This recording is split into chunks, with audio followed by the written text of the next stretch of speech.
Audrey and I ended up on this trip together that was hosted by the Intuit Center in Chicago, which is a great institution. And we ended up touring Germany and Switzerland, and we saw these wonderful public and private collections of outsider art. And then shortly when we got back, Audrey said, "Come to my house and see the collection." And I said yes, and I had no idea what that meant. And I walked in, my mind was blown. Audrey not only has one of the most enormous collections of outsider art, but truly the best of the best. And what struck me is just how personal your collection feels. It's, it's really rare today, I think, to see a collection that doesn't feel like a group of pictures just hanging on a wall, but that each and every one of the works that you have in this space, that to me, they feel like these creatures that have a life. And so it's incredibly personal. And I was curious if art, even before you collected, played a role in your life. It was something that you were looking at. Well, I wasn't brought up with art in my life. I didn't come from a family that collected. And the funny part about it is the few pieces that they collected when my parents' estate was being appraised, it turned out to be bogus art. I mean, phony. When Sotheby's, I think, appraised it, and she had a Boudin and a little Picasso, all little ones, a little Renoir, a little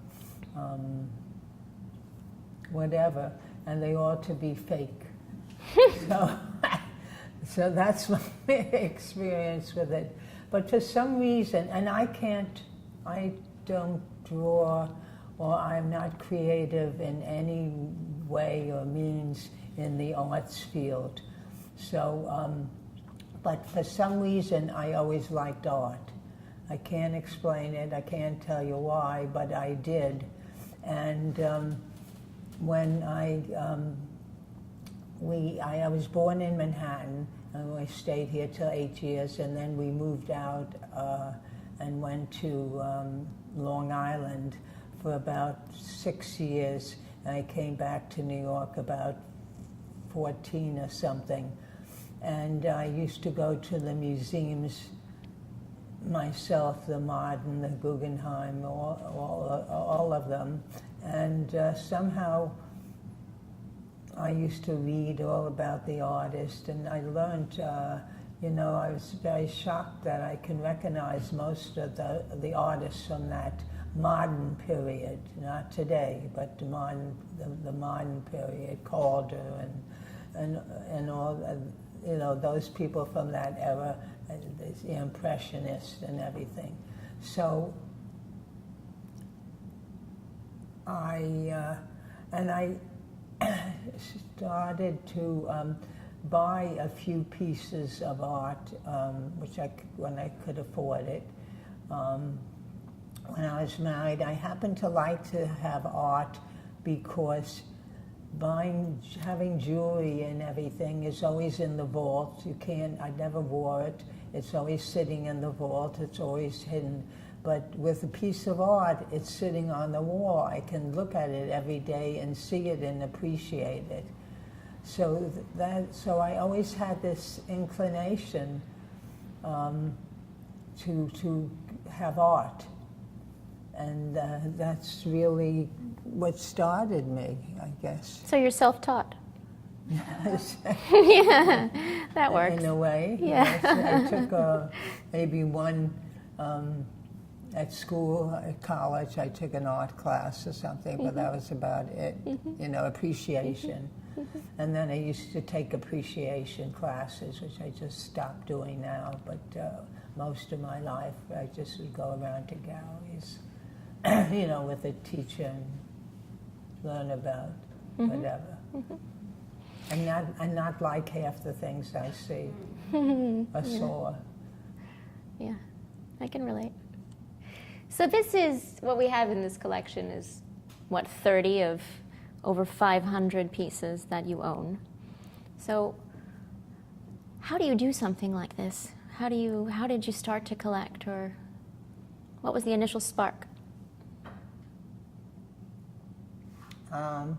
Well, I didn't know anything about outsider self-taught art food. We have no real name for this art. No one has found the right word to describe it. So when I describe it, I have to describe it in 3 or 4 different ways. Outsider, when I once said someone I collect outsider art, they said, oh, art outside on the garden. Right. So I said, no, it's outside the academic world.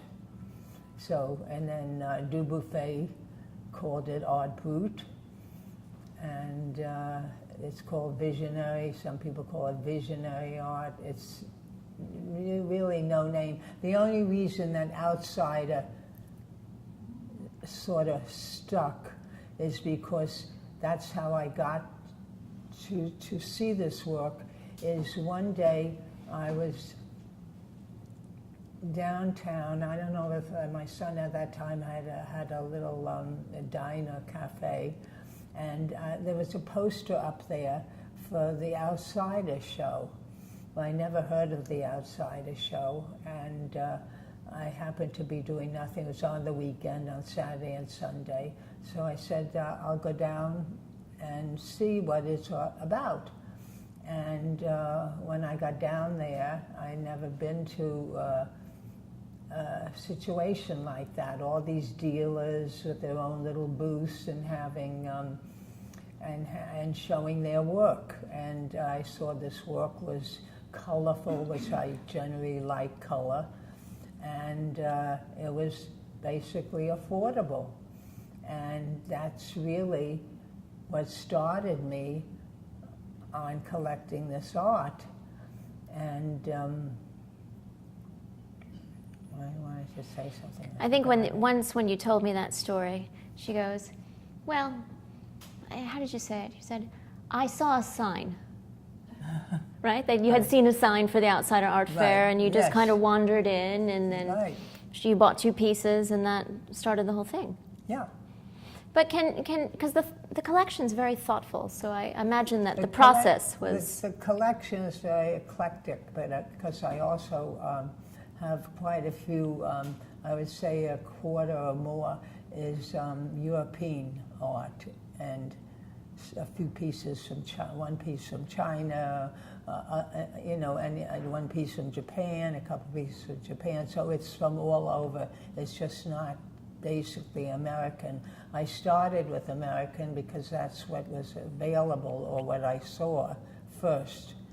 But then I proceeded. I met a dealer named Phyllis Kind, and Phyllis had a lot of Europeans. She dealt with a lot of Europeans, and that's when I first saw the European art, and I started to buy that a lot from her, and then from other people too. But so that's how I got there, in that section. I think you once described her as your mentor. She was my mentor. I was on we were on a trip to Houston. A group went to Houston, and she was sitting on the bus in back of me. And when we were in Houston, I don't know, people were talking about having a mentor or something. And so I'm sitting in front of her on the bus, and I said, I don't have a mentor. I don't know what a mentor is, first of all, but I don't have any mentor. You want to be my mentor? And she said, wow. And this growly voice she has. She's like that. She says, well, if you want to be a mentor, you have to listen to me. Well, unfortunately, I listen, but I do my own thing.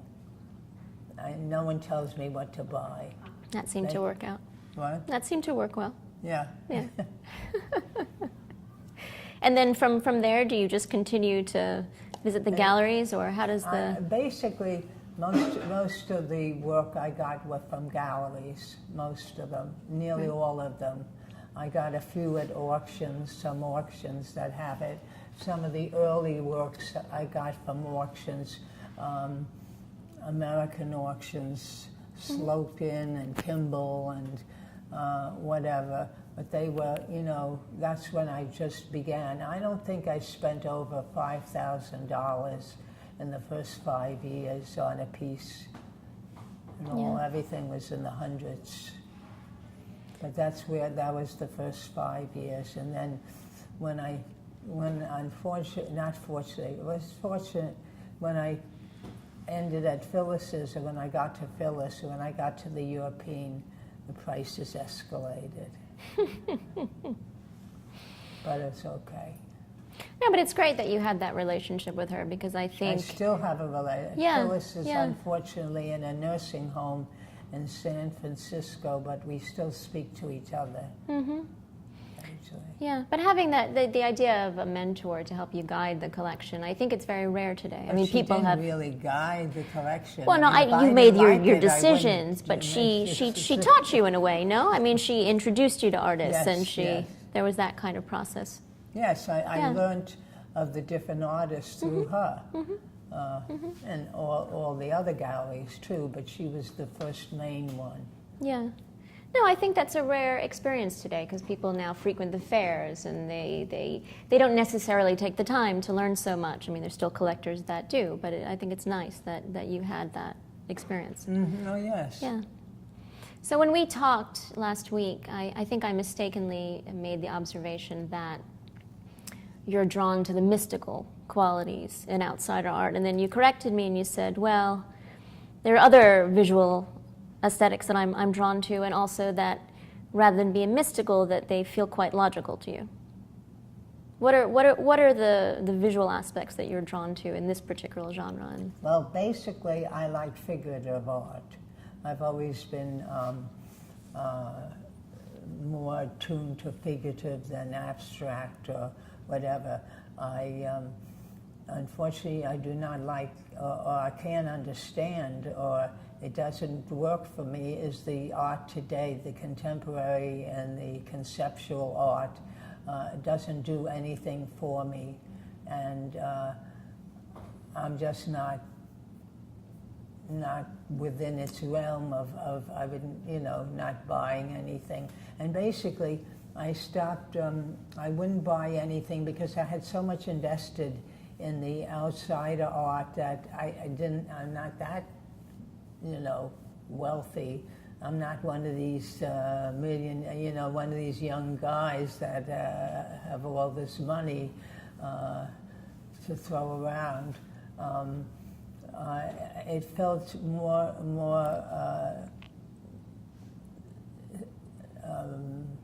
it felt better for me just to stay in one field than to go into another. I bought a couple of masks I like from Guatemala and Mexico, and a few things like that. But basically, I stayed in the realm of the self-taught because I enjoyed it so. And I really can't say why I like. I mean, I just can't. Something hits my eye, and I see it, and it attracts my eye, and that's it. I can't tell you why, the logic behind it, or anything else, but it really, it really just shocks me or whatever when I think of these people who hardly had any education. I mean, some of them went up to 3rd grade or 4th grade or whatever. They had no training in art anywhere, and they could produce this type of work. It's a gift. And some of them, were disabled in a way.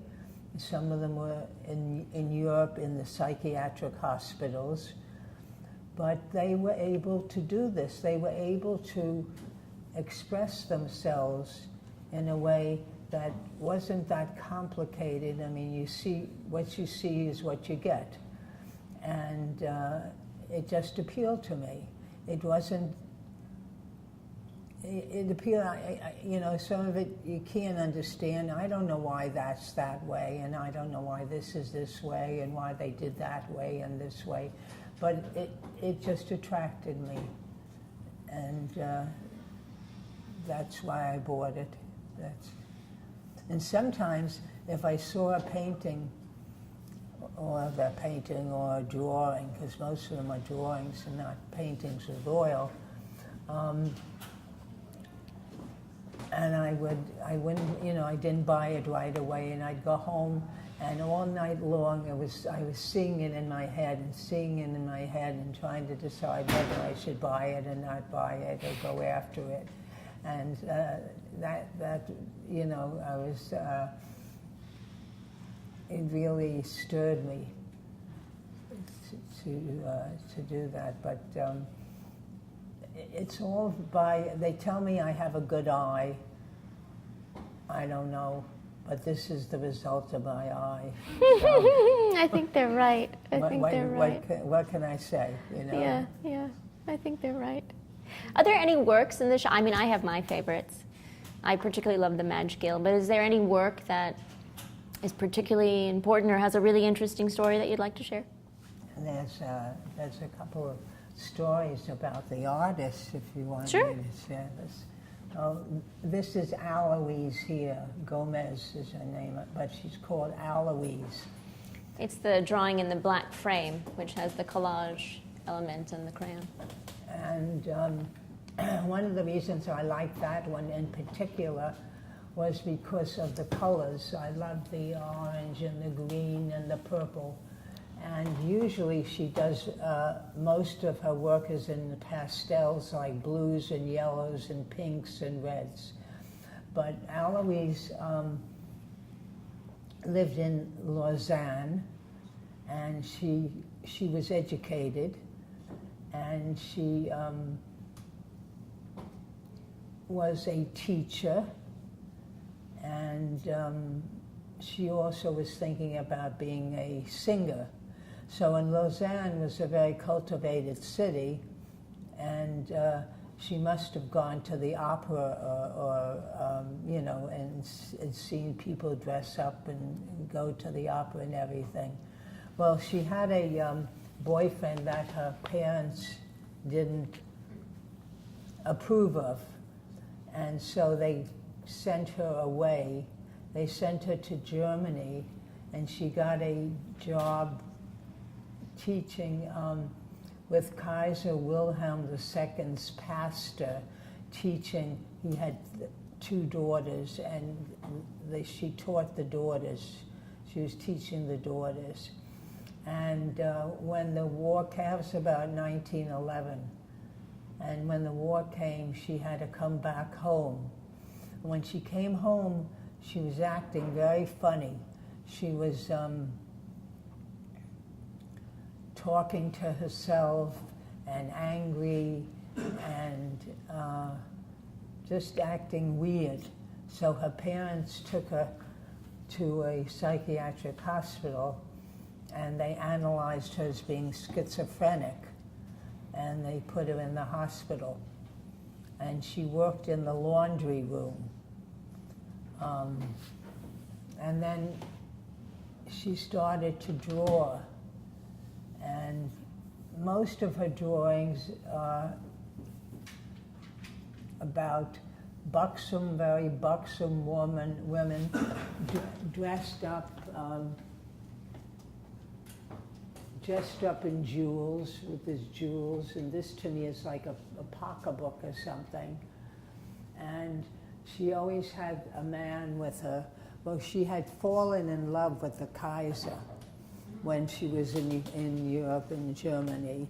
And so with the Kaiser, she always used an image of the Kaiser as the escort and the woman always had an escort in all her paintings. And this piece, as I said, attracted me because it had stitching. She stitched this on. It's called The Reluctant American President, which also attracted me. I said, oh, I'm American. I should have a painting that said American President. And it has stitches in it, and it's collaged. And everything is about romance with her. It's all romance, love, romance, and everything. And this is like, I asked someone what this was. It's like a spinning wheel. And And I liked, as I said, I liked the painting because it had the stitching in it, it had the collage in it, it had, you know, most of the things that she used to do. And when she was there, she met this woman, Jacqueline Farrell, who either worked at the hospital or was a volunteer at the hospital, and she took a liking, Jacqueline Farrell took a liking to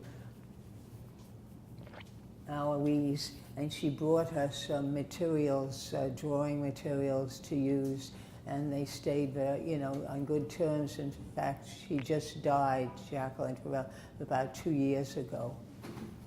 And she was putting together a catalog of all her works. I mean, they came to my house to check on this piece, because this is the only one I have. But she used a lot of brown paper, which I guess she got in the laundry room when they wrapped up the, you know, the sheets, towels, whatever they wrapped up. And she painted, and she always colored the eyes blue. All the eyes are colored blue. I can't tell you, I don't know why, but she did that. Very, very romantic. Or maybe the Kaiser had blue eyes and she put it in everyone else's eyes. And Dubuffet had met her and had lunch with her one day.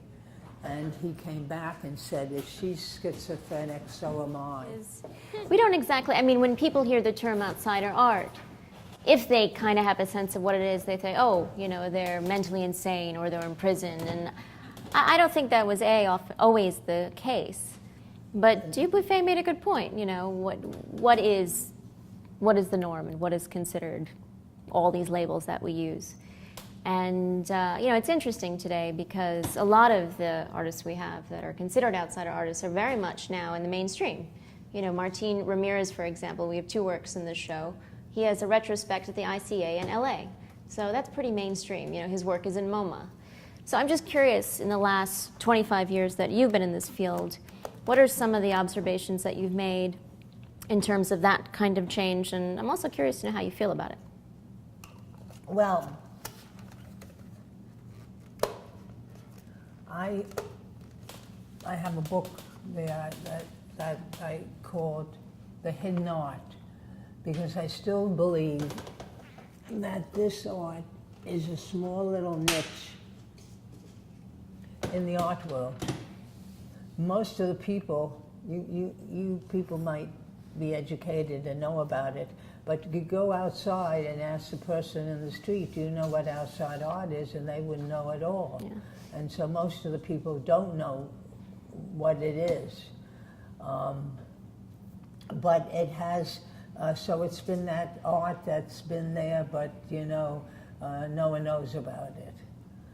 But lately, it's getting a little more notoriety, and people are giving it or they're collecting it. Anyway, he gave some pieces to the Met, and then supposedly they bought some pieces, and they're going to have a show in the next year or the year after of outsider art. The Whitney had a trailer when they were showing their exhibition, their permanent exhibition. They had a trailer in the show. The art has seeped in a little bit, but it's little. It's just seeping, but it's certainly seeping, you know, more than it ever seeped before. Mm-hmm. So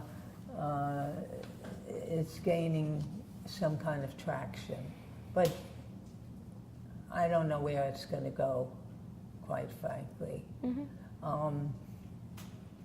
And some of the shows they put on have compared, like they put on an outsider artist next to a mainstream artist. I don't know if I like that so much, because the outside artists, they're outside artists because they're outside artists, and they're not the same as a mainstream artist. Mm-hmm. So you know, I just don't know if I like it. I mean, you can see the difference. I took a class once. It was a small class, but Roger Rico, who was Rico Maresca Gallery, was teaching it at the School of Fine Arts. Is that it? School of Visual Arts, SVA? Yes. Mm-hmm. And there were two artists in the class. One was from Iceland and one was from Israel. And I said, why are you taking this class? So they said, we just want to get free. We want to understand how much freedom they have. Because once, that's why Dubuffet started to look for this art, because he was trained in the academic art, and he said everything was so rigid and everything was so taught and there was no freedom in it. And that's why he wanted to look for what he called the real art. And so these artists too were looking for the real art. They wanted to see if they could get free. But you never can get free. Once you're trained, it's ingrained in you. They would never get, because these people weren't ingrained with anything. Mm-hmm. So they're different. They're just different. But people would like to see that, because they would like to see it, you know, the money. They would like to see the prices go up if they compare to regular artists. Sure. Their art, now I'll say this, they're certainly art to me. I mean, you can't say, you know, you can't say they're not artists. Mm-hmm. I wouldn't say that. They are artists, mm-hmm. But they're different. They have their own problems and their own differences, and they haven't been educated, and they haven't gone to school, and they haven't do this. So how do you compare?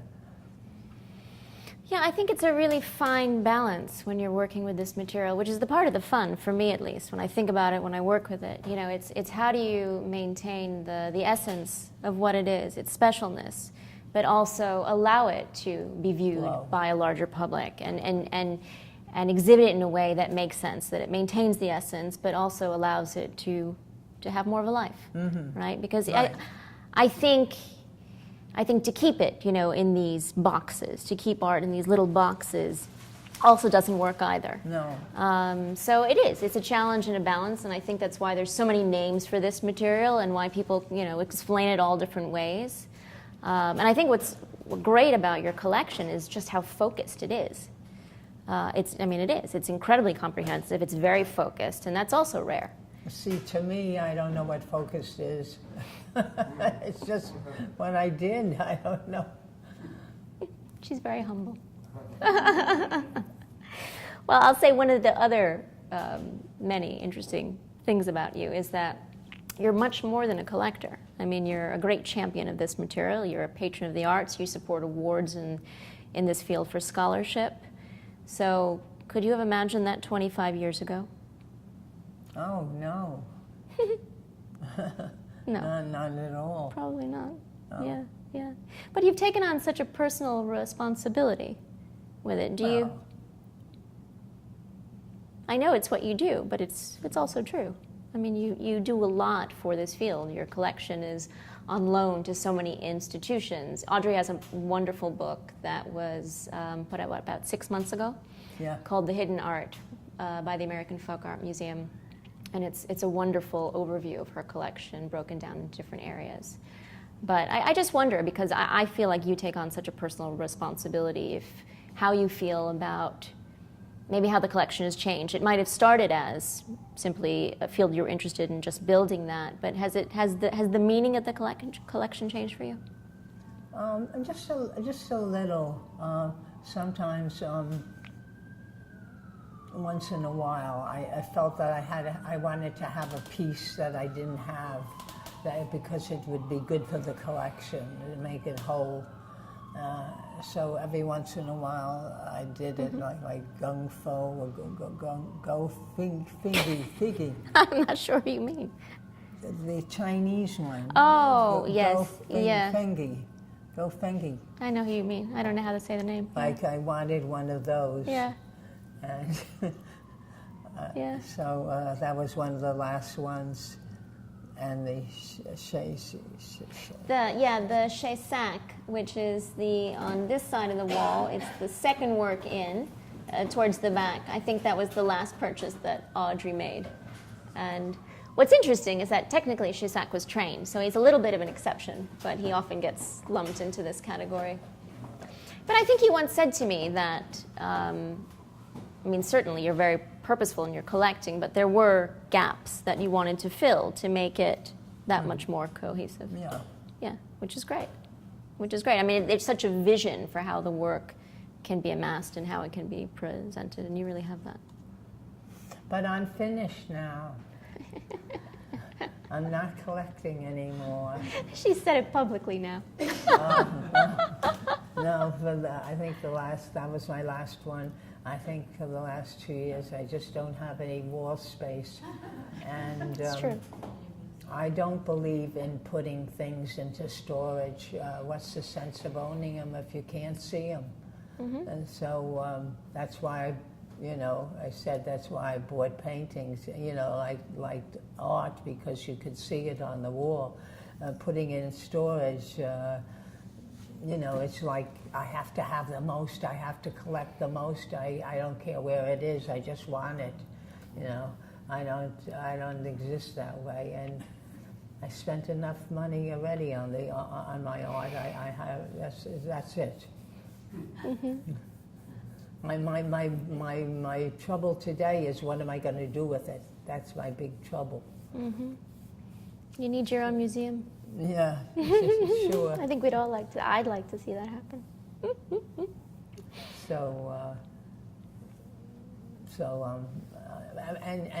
I sort of, it makes you, it takes the excitement out now that I'm not collecting, because I just feel I'm not in the chase, I'm not in the running, I'm not, I'm missing that the adrenaline of that adrenaline that comes with, trying to buy something. But that's the way it is. We'll see. No, I know, I mean it. You're done. Well, so indulge me in this next one, because it's not a secret that I'm an advocate for women in this field, and it was certainly important for the inaugural show of the gallery for me to exhibit something that I love, that was the best of the best. It's an opportunity to work with you, but it was really important to me to pay tribute to a woman art collector. And I was reading Art News, their recent top 200 collectors list. I was looking at it, and just 38% are women, and of that, only 14% are listed individually without a spouse. So the numbers are really low. And so for me, it was really important to pay tribute to you, because this is something that you did entirely on your own, with your own funds, your own means. You took these risks. So if you were to give advice to someone that wants to follow in those footsteps and build a collection, what kind of advice would you share?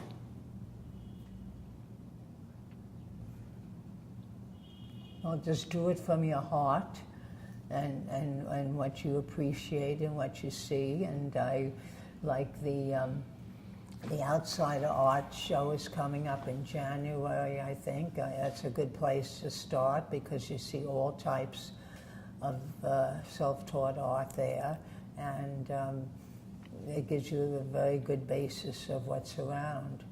And you see all price levels, and I would start there, mm-hmm.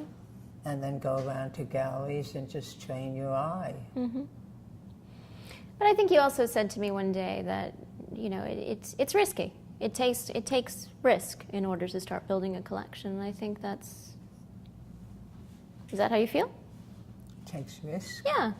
To invest in art, to put your money in this way, to spend the time. I don't think that I dwelled on that very much. Okay, that's fair.